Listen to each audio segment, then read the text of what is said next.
দর্শক, শিরোনামেই জানাচ্ছিলাম বঙ্গভবনে আনুষ্ঠানিকভাবে প্রথম কর্মদিবস শুরু করেছেন নবনির্বাচিত ২৩তম রাষ্ট্রপতি Mirza Fakhrul Islam Alamgir. Guard of honour সহ বিভিন্ন আনুষ্ঠানিকতার মধ্য দিয়ে দিনের কার্যক্রম শুরু করেছেন তিনি। এর আগে সকালে হেয়ার রোডের সরকারি বাসভবন থেকে তিনি বঙ্গভবনে পৌঁছলে অশ্বারোহী দল তাকে আনুষ্ঠানিক অভ্যর্থনা দেন। মামুন হোসেনের রিপোর্ট। দেশের ২৩তম রাষ্ট্রপতিকে বরণ করতে রোববার সকাল থেকেই বঙ্গভবনে ছিল নানা প্রস্তুতি। বেলা ১১টায় হেয়ার রোডের সরকারি বাসভবন থেকে বঙ্গভবনে পৌঁছালে অশ্বারোহী দলের আনুষ্ঠানিক অভ্যর্থনা পান রাষ্ট্রপতি মির্জা ফখরুল ইসলাম আলমগীর। পরে বঙ্গভবনে প্রবেশের পর প্রেসিডেন্ট গার্ড রেজিমেন্ট PGR এর একটি চৌকস দল তাকে গার্ড অব অনার প্রদান করে।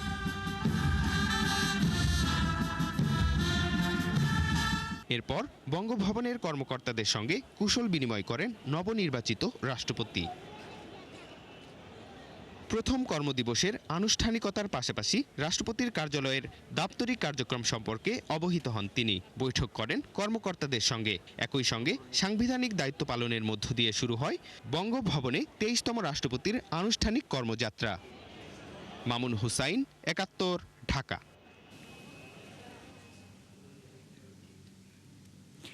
বর্তমান সরকার প্রতিহিংসার নয়, আইনের রাজনীতি বিশ্বাস করে।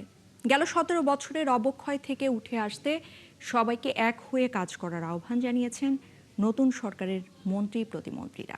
দায়িত্ব নেয়ার পর সচিবালয়ের প্রথম কার্যদিবসে এসব কথা বলেছেন তারা। আর প্রথম দিন কর্মকর্তা কর্মচারীদের সঙ্গে পরিচিত হওয়া এবং মন্ত্রণালয়ের সার্বিক কার্যক্রম সম্পর্কে ধারণা নেন মন্ত্রিসভার নতুন সদস্যরা। এসব স্থানীয় সরকার মন্ত্রী ডক্টর আব্দুল মঈন খান মন্ত্রণালয়ে যোগ দিয়ে বলেন, সরকার দায়িত্ব নেওয়ার পর সুবিধা বঞ্চিতদের অগ্রাধিকার দিচ্ছে। এছাড়া নতুন তথ্যমন্ত্রী আন্দালিব রহমান পার্থ বলেছেন, গণমাধ্যমে জুলাই অভ্যুত্থানকে খাটো করে দেখার কোনো সুযোগ নেই। আর প্রথম কর্মদিবসে পার্বত্য চট্টগ্রাম বিষয়ক মন্ত্রী সাচিং প্রুজেরি বলেন, কোনো ব্যক্তি বা কেবল সরকারের একার পক্ষে পার্বত্য এলাকার সংকট মোকাবেলা করা সম্ভব নয়। যে কোনো পরিস্থিতি সচেতনভাবে মোকাবেলায় দিক নির্দেশনাও দিয়েছেন মন্ত্রী।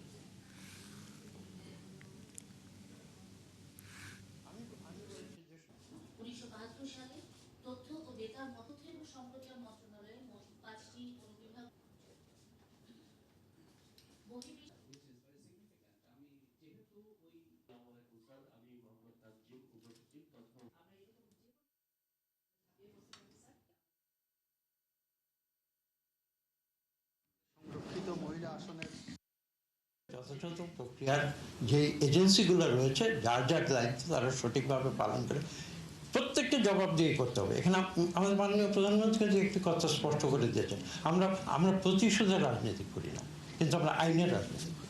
টেলিভিশনের লাইসেন্স কারা দিয়েছে, কাদের কথা বলতে হবে সে যে মনে করিয়ে দেওয়া, হাত বেঁধে দেওয়া সাংবাদিক।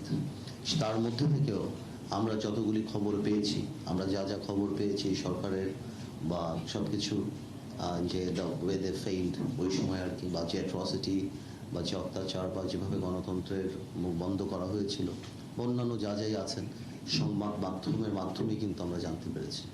তো সুতরাং আমাদের এই জুলাই আন্দোলনে কোনোভাবেও সংবাদ মাধ্যম বা যারা যারা আছেন তাদের ভূমিকাকে খাটো করে দেখার কোনো সুযোগই নেই। পলিটিক্স থেকে আরম্ভ করে স্ট্যাচুটরি বডি পার্লামেন্ট থেকে আরম্ভ করে প্রত্যেকটা ডিপার্টমেন্টে এমনভাবে নৈতিক অবক্ষয় বা এমনভাবে কর্মপরিকল্পনা বা এমনভাবে করা হয়েছে যেটা সময় লাগবে, এটা আমিও বিশ্বাস করি। সকলকে নিয়ে, সকল সেক্টরকে নিয়ে আমি একজন ভ্যানগার্ড হিসাবে আমি ওনার পাশে থেকে এই হেলথ থেকে শান্তি, সম্প্রীতি, সংহতি, সুষম মন্থন এবং বৈষম্যমুক্ত পার্বত্য অঞ্চল হিসাবে গড়ে তোলার ব্যাপারে আমি প্রতিশ্রুতিবদ্ধ। সামরিক বাহিনীতে পদোন্নতির মূল্যায়ন প্রক্রিয়ায় সততা, নিরপেক্ষতা এবং পেশাদারিত্ব বজায়ের উপর জোর দেওয়া হচ্ছে, জানিয়েছেন প্রধানমন্ত্রী তারেক রহমান। সকালে বিমান বাহিনীর সদর দপ্তরে নৌ এবং বিমান বাহিনীর কর্মকর্তাদের পদোন্নতির জন্য গঠিত নির্বাচনী পরিষদ ২০২৬-এর আনুষ্ঠানিক উদ্বোধন করে এই কথা জানান তিনি। যে কোনো রাজনৈতিক মতাদর্শ এবং ব্যক্তিগত পছন্দ অপছন্দের ঊর্ধ্বে উঠে কর্মকর্তাদের পদোন্নতির সিদ্ধান্ত নেওয়ার আহ্বান জানান প্রধানমন্ত্রী। আর অনুষ্ঠানের শুরুতে নৌবাহিনী প্রধান খন্দকার মিসবাউল আজিমকে আনুষ্ঠানিকভাবে অ্যাডমিরাল র্যাঙ্ক ব্যাজ পরিয়ে দেন তারেক রহমান। পরে বাংলাদেশ বিমান বাহিনীর বিভিন্ন গুরুত্বপূর্ণ অপারেশনাল স্থাপনা পরিদর্শন করেন তিনি। এ সময় উপস্থিত ছিলেন সশস্ত্র বাহিনীর ঊর্ধ্বতন কর্মকর্তারা।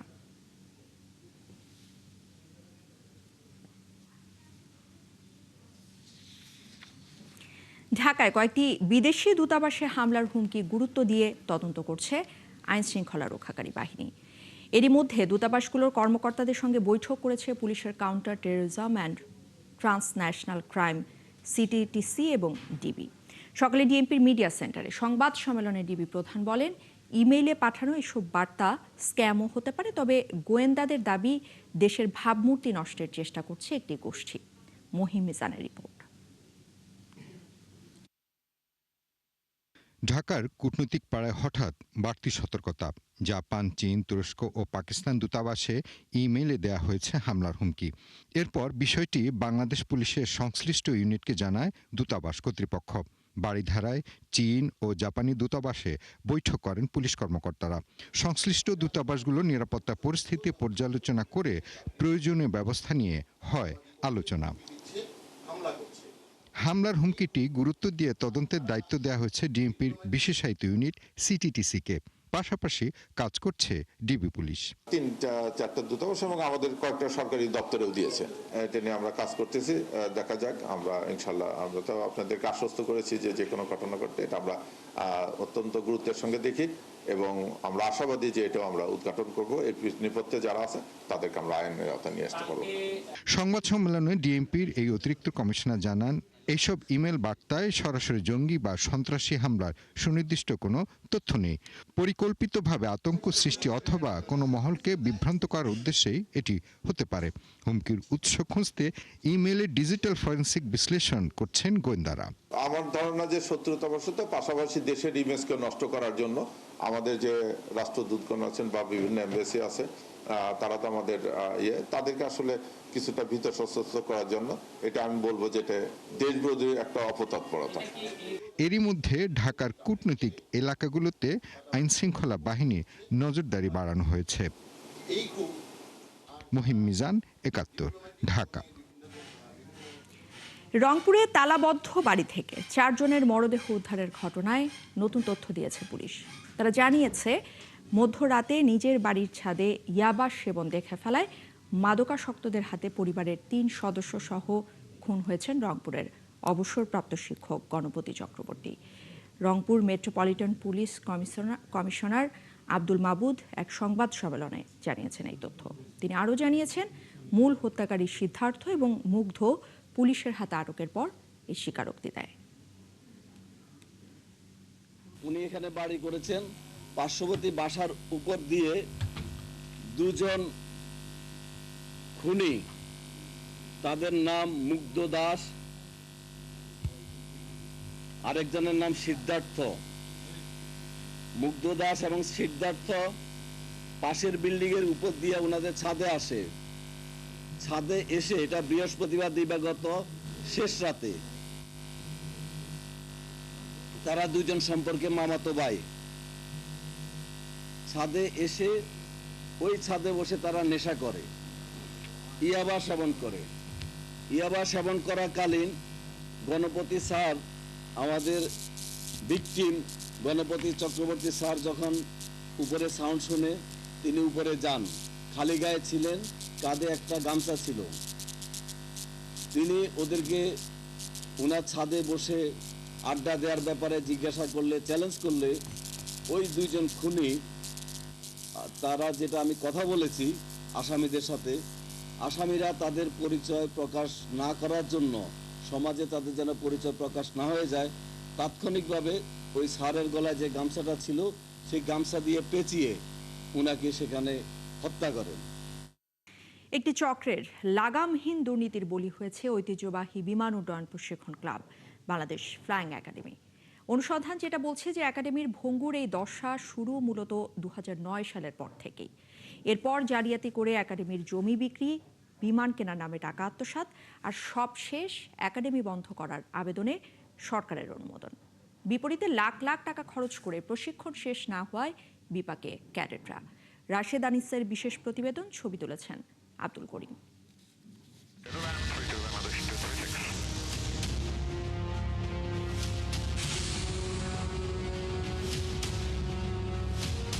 বিমানে পাইলটের চেয়ারে বসার আগে অন্তত 170 ঘন্টা প্রশিক্ষণ নিতে হয়।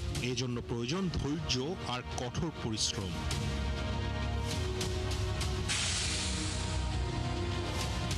আনাফ নিশান 9 বছর আগে যে চোখে ছিল আকাশ ছোঁয়ার স্বপ্ন, এখন শুধুই অপেক্ষা তার। পড়াশোনা শেষ করেও স্বপ্নের রানওয়েতে পৌঁছাতে পারেননি। আনফরচুনেটলি আমাদের মাত্র 38 ঘন্টা প্রায় হয়েছে এত বছরে। আমার সাথে আরো ক্যাডেটস আছে, তারা তো ফ্লাইং করতে পারছে না। সবাই সাফারার এবং সবাই মানসিকভাবে ভেঙে পড়েছে। নিশানের মতো এয়ারপোর্টের রানওয়ের দিকে তাকিয়ে দিন গুনছেন রিয়াদ, বায়োজিৎ ও আলিমুল সহ বাংলাদেশের ফ্লাইং একাডেমির ছাত্ররা। বছরের পর বছর প্রশিক্ষণের অপেক্ষা, খরচ হয়েছে পরিবারের সঞ্চয়, অথচ পাইলট হওয়ার সবচেয়ে গুরুত্বপূর্ণ ধাপ আকাশে উড়ার প্রশিক্ষণই থমকে আছে। যে হাত থাকার কথা ছিল বিমানের ককপিটে, সে হাত এখন থমকে গেছে বিমানবন্দরের নিরাপত্তা ব্যারিকেডে। ম্যানেজমেন্ট আমাদেরকে সবসময় আশা দিয়ে রাখে যে নেক্সট মান্থে ফ্লাইং শুরু হবে, কিন্তু এই নিয়ে নেক্সট মান্থ করতে করতে 3টা বছর হয়ে গেল, কিন্তু কোনো ফ্লাইং তারা আমাদেরকে দিতে ব্যর্থ হচ্ছে। আমি অলমোস্ট 8 বছর ধরা এখানে ফ্লাইং ক্লাবে ঢুকছি, কিন্তু যেখানে আমাদের 2 বছরের ভিতরে বের হওয়ার কথা, সেখানে 8 বছর ধরে আমি সাফার করতেছি, বের হইতে পারতেছি। 78 বছর আগে প্রতিষ্ঠিত হয় বাংলাদেশ ফ্লাইং একাডেমি, যা দেশের 70% বেশি পাইলট তৈরির কারিগর। প্রতিষ্ঠানটিকে বিমান খাতের অন্যতম সম্পদ বলেও মনে করেন অনেকে। অথচ এই প্রতিষ্ঠানটিকেই দুর্নীতির কারণে বন্ধ ঘোষণা করা হয়েছে। মূলত এর শুরুটা হয় 2009 সাল থেকে। ধানমন্ডিতে থাকা ফ্লাইং একাডেমির 22 কাঠা জমির 20 কাঠাই বিক্রি করে দেওয়া হয় জালিয়াতি করে। দেশে বাংলাদেশ ফ্লাইং একাডেমির জায়গা, সেটা প্রায় 15 বছর আগে বিক্রি করা হয়েছে। 20 কাঠা করে 21.5 থেকে 20 বিক্রি করে। আচ্ছা, আর 1.5 কাঠার মতো আছে। অরিজিনাল যেটা আমাদের বাইল আছে বা জয়েন্ট স্টক থেকে কোম্পানি থেকে যেটা করছে পাকিস্তান আমলে, ওনারা ওটাই 2 নম্বর বানাইছে। আর প্রতিষ্ঠানটি বন্ধ করার পর অবশিষ্ট 2 কাঠাও বিক্রির চেষ্টা চালাচ্ছে বর্তমান কমিটি। কর্মীরা বেতন পাচ্ছেন না গেল 3 মাস ধরে। 2 বছর থেকে আমাদের কোনো স্যালারি ঠিক করতে দিচ্ছে না, যাও হাফ দিচ্ছে, তারপরে গত 3 মাস ধরে টোটালি কোনো স্যালারি দিচ্ছে না। ধানমন্ডিতে কিছু জমি আছে, সেই জমিটা বিক্রি করে সেই টাকাগুলো হেরফের করার একটা পায়তারা চলছে। এক যুগ আগে ক্যাপ্টেন মনোয়ার, যিনি ছিলেন প্রতিষ্ঠানটির সাবেক উপদেষ্টা, তিনি 7টি প্রশিক্ষণ বিমান গ্রাউন্ডেড করে দেন। এরপর অভিনব এক কৌশলে টাকা আত্মসাতের অভিযোগ আছে তার বিরুদ্ধে। ওই সময়ের ক্ষমতাসীনদের সাথে যথেষ্ট ঘনিষ্ঠ ছিলেন তিনি। সে এখানে যে 6-7টা ভালো প্লেন ছিল, সেই প্লেনগুলোরে গ্রাউন্ডেড করে দিয়ে সে নিজের ইচ্ছা মতো 2টো প্লেন কিনেছে এই কোম্পানির টাকা দিয়েই, এবং এখান থেকে সে 43 লক্ষ টাকা লোন নিয়ে এবং সে এই কোম্পানিকে প্লেন কিনে দিয়েছে, এবং এই কোম্পানি থেকেই সে প্রতি মাসে মুনাফা নিয়েছে। কয়েক কোটি টাকা সে মুনাফা নিয়েছে এই 43 লক্ষ টাকা লোন নিয়ে। বছর 4 আগে রাজশাহীতে একটি বিমান দুর্ঘটনার শিকার হলে নতুন ফন্দি করে বিমান কেনার নামে 2.25 কোটি টাকা আত্মসাৎ করেন কমিটিতে থাকা সিন্ডিকেট সদস্যরা। এ নিয়ে দুদকে অর্থ পাচারেরও অভিযোগ দেওয়া হয়েছে। এবারে দুর্নীতিটা আরও ভয়াবহ। সেটা হলো রাজি হায়দার রিজভী, অ্যাকাউন্টেন্ট ম্যানেজার। উনি কি করলেন, উনি 1.75 কোটি টাকার একটা এফডিআর ছিল, ওখান থেকে 1.73 কোটি টাকা উত্তোলন করলেন। উত্তোলন করে আর একটা প্লেন কিনলেন ক্যাপ্টেন মশিউরের মাধ্যমে থাইল্যান্ডে, এবং আমি ওখানে ইন্সপেকশনে যেয়ে দেখি যে ওখানে কোনো মালিক নাই। প্লেন আছে কিন্তু মালিক নাই। কয়েকদিন পরে শুনি যে প্লেনও নাই। তো এই টাকাটা কিভাবে গেল, মানি লন্ডারিং এর মাধ্যমে গেল না ব্যাংকিং এর সেক্টরে গেল, কেউ কিছু বলতে পারে না। এত সব দুর্নীতির পর বলতে গেলে দিনে দিনে এটি দেউলিয়া হওয়ার পথে। আর্থিক সক্ষমতা নেই এমন অজুহাত দেখিয়ে একাডেমি বন্ধের আবেদন করেন বর্তমান অ্যাকাউন্টেবল ম্যানেজার ক্যাপ্টেন আবু সাফা। জুনের শেষ দিকে বেসামরিক বিমান চলাচল কর্তৃপক্ষ বেবিচোক এতে সায় দিলে একাডেমিতে তালা ঝুলিয়ে লাপাত্তা হয়ে যান অন্যান্য কর্মকর্তারাও। তবে একাডেমির আজীবন সদস্যরা এটি আবারও চালু করতে চাইলেও বিপত্তির যেন শেষ নেই। ইলেকশন পিছানোর প্রবণতা শুরু থেকে হয়ে আসতেছিল, এটা এখনো চলতেছে, এবং আমি একজন লাইফ মেম্বার হিসেবে আমি মনে করি এটা আমার দায়িত্ব যে প্রতিষ্ঠানকে আবার শুরু করে দুর্নীতিমুক্ত করে সুষ্ঠুভাবে নির্বাচন দিয়ে পুনরুজ্জীবিত করা। এই বিষয়ে ক্যাপ্টেন আবু সাফার সাথে যোগাযোগ করা হলে তিনি সরাসরি দেখা করতে চাননি। তবে একক সিদ্ধান্তে একাডেমি বন্ধ ও সম্পত্তি বিক্রির চেষ্টার কথা স্বীকার করেন তিনি। গত 1.5 বছর ধরে আমাদের একজন অ্যাডভাইজার যে আছে ক্যাপ্টেন মনোয়ার, উনি ওই যে সেল পারমিশন ফাইনালি আমরা গত মাসে পাইছি। 2 কাঠাটা ডেভেলপাররাও চাচ্ছে এবং যেখানে ওইখানে ফ্ল্যাট করা হয়েছে ওনারাও চাচ্ছে ওটা রিবিল্ড করার জন্য। ওইটা ছাড়া ওরা রেজিস্ট্রেশনও করতে পারতেছে না। সো এটা নীতি, ওইটা আর কারো লাগবে না। আপনি 2 কাঠা দিয়ে কি করবেন? একজন বিশেষজ্ঞ বলছেন ঐতিহ্যবাহী প্রতিষ্ঠানটিকে বাঁচাতে সরকারের হস্তক্ষেপ করা উচিত। দীর্ঘদিনের একটা একাডেমি কেন বন্ধ হয়ে যাচ্ছে? যদি এখানে কোনো কারাপশন থেকে যদি এখানে কোনো প্রশ্ন থাকে সেটা বের করানো উচিত। এবং এখানে সরকারের ইন্টারেস্ট এই জন্য যে কোনো এক সময় সরকার এই ফ্লাইং একাডেমিকে স্থাপন করেছিল এবং এই ফ্লাইং একাডেমিটা সরকারের অনুদানভুক্ত ছিল। দিন দিন অভ্যন্তরীণ ও আন্তর্জাতিক রুটে বেড়েই চলেছে বিমান চলাচল। এর ফলে বাড়ছে পাইলটদের চাহিদাও। দেশীয় ও আন্তর্জাতিক বিভিন্ন মানদণ্ডের সনদ পাওয়া ঐতিহ্যবাহী বাংলাদেশ ফ্লাইং একাডেমি দেশের একটি সম্পদ। এভিয়েশন খাতের জন্য একে চালু রাখা খুবই গুরুত্বপূর্ণ বলেও মনে করছেন অংশীজনরা। রাশেদ আনিস, ৭১, ঢাকা। রোহিঙ্গা মিয়ানমারের অভ্যন্তরীণ সংকট জানিয়ে আইনমন্ত্রী মোহাম্মদ আসাদুজ্জামান বলেছেন, এই সংকটকে মানবিকভাবেই দেখছে বাংলাদেশ। সকালে জাতীয় প্রেস ক্লাবে রোহিঙ্গা সংকট নিয়ে আলোচনা সভায় এই কথা জানিয়েছেন তিনি। প্রত্যাশা করেছেন বাংলাদেশের ভূখণ্ডতা রক্ষার স্বার্থে মিয়ানমার সরকার শিগগিরই এই সংকটের সমাধান করবে। আইনমন্ত্রী আরও বলেন, বর্তমান সরকার দেশ এবং জনগণের নিরাপত্তা নিশ্চিতে কাজ করছে।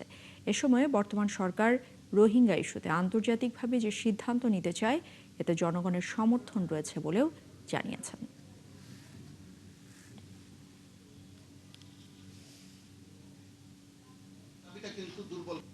বাংলাদেশের ভূখণ্ডের অখণ্ডতা রক্ষা করাই সবচেয়ে বড় ইস্যু এবং সেইটা রক্ষা করতে যে সিকিউরিটি পার্সপেক্টিভটাকে হয়তো আমরা গুরুত্ব দিচ্ছি, কিন্তু আমরা ডিপ্লোম্যাটিক পাসপোর্ট এবং সোশ্যাল কনটেক্সটটাকে কখনোই বাইপাস করছি না।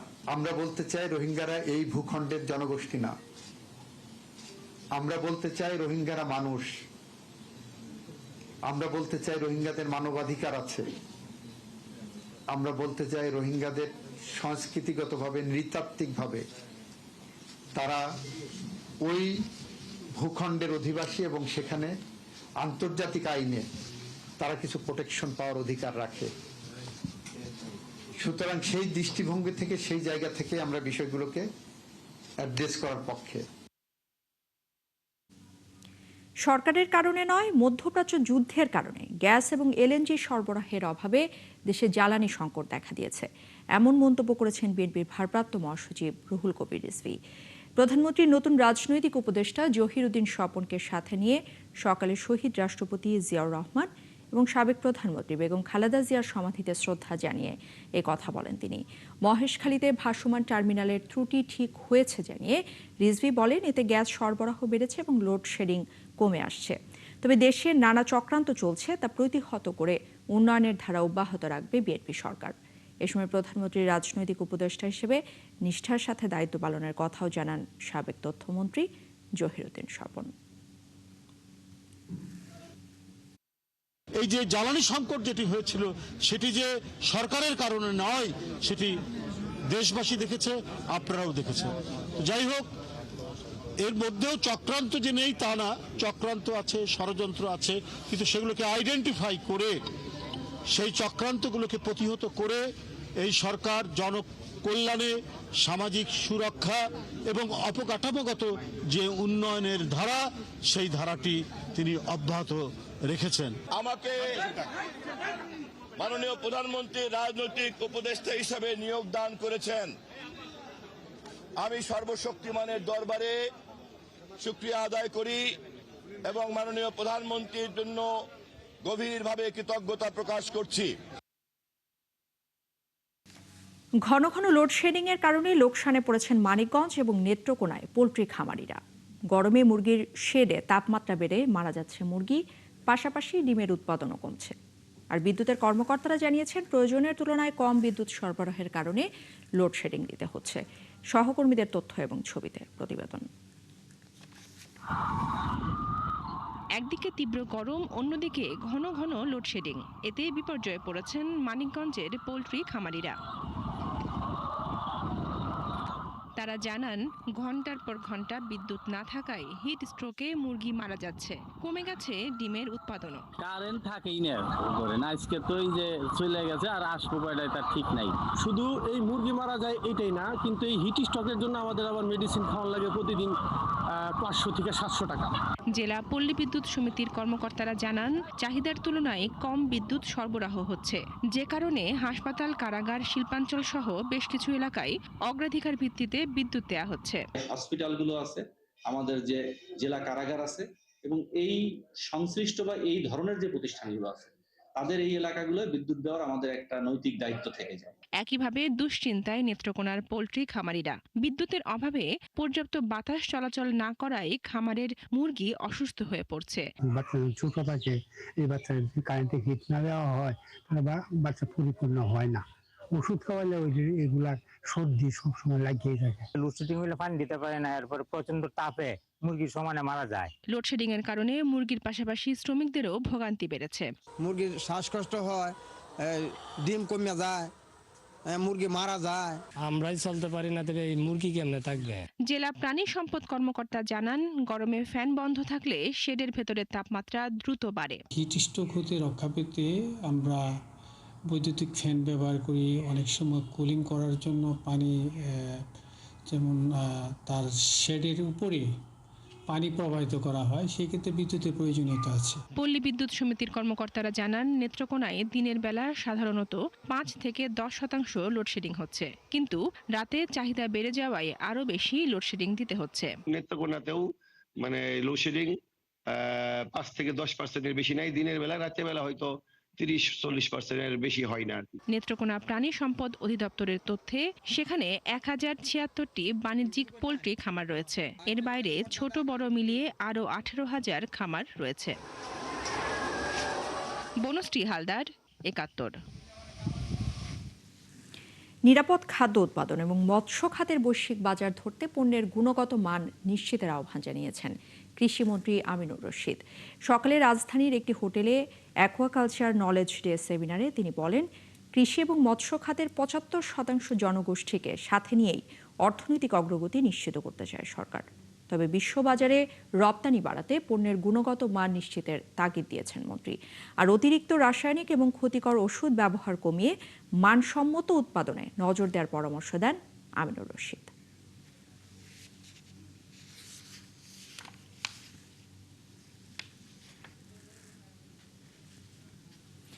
আগামী 1 মাসের মধ্যে আসছে প্রাইমারি স্কুলের প্রশাসনিক কার্যক্রম পরিচালনার নতুন নীতিমালা, বললেন প্রাথমিক এবং গণশিক্ষা প্রতিমন্ত্রী ববি হাজ্জাজ। বরিশাল শিল্পকলা একাডেমির হলরুমে এক প্রশিক্ষণ কর্মশালা উদ্বোধনীতে একথা জানান তিনি। বাংলাদেশ প্রাথমিক শিক্ষায় শ্রেণী কার্যক্রম পরিচালনা, মনিটরিং, জবাবদিহিতা এবং প্রশাসনিক কাঠামো সংস্কার বিষয়ক এই কর্মশালায় প্রতিমন্ত্রী বলেন, তার সরকারের লক্ষ্য হলো সঠিক শিক্ষিত বাংলাদেশ করা। আর সেই আলোকে সবার মতামত নিয়ে একটি নীতিমালা তৈরি হচ্ছে। বিভাগীয় এই কর্মশালায় জেলা এবং উপজেলা শিক্ষা কর্মকর্তা, প্রাইমারি ট্রেনিং ইনস্টিটিউটের তত্ত্বাবধায়ক সহকারী শিক্ষা কর্মকর্তারাও অংশ নেন। মাসখানেকের ভেতরে আমরা নতুন নীতিমালা প্রণয়ন করব, যেটার আলোকে আমাদের সকল অ্যাডমিনিস্ট্রেটিভ স্টাফ, অ্যাডমিনিস্ট্রেটিভ অফিসার যারা আছেন তারা তাদের কার্যক্রম পালন করবেন এবং সেই আলোকে আমাদের প্রাথমিক শিক্ষা পরিবার এবং সরকারি প্রাথমিক স্কুল, বিদ্যালয় সবগুলো পরিচালিত হবে। দর্শক, চলছে সংবাদ সংযোগ। সরাসরি সংবাদ অনুষ্ঠান দেখতে চোখ রাখবেন 71-এর ফেসবুক পেজে এবং সাবস্ক্রাইব করবেন 71 ইউটিউব চ্যানেলে। থাকবেন 71-এর সাথে।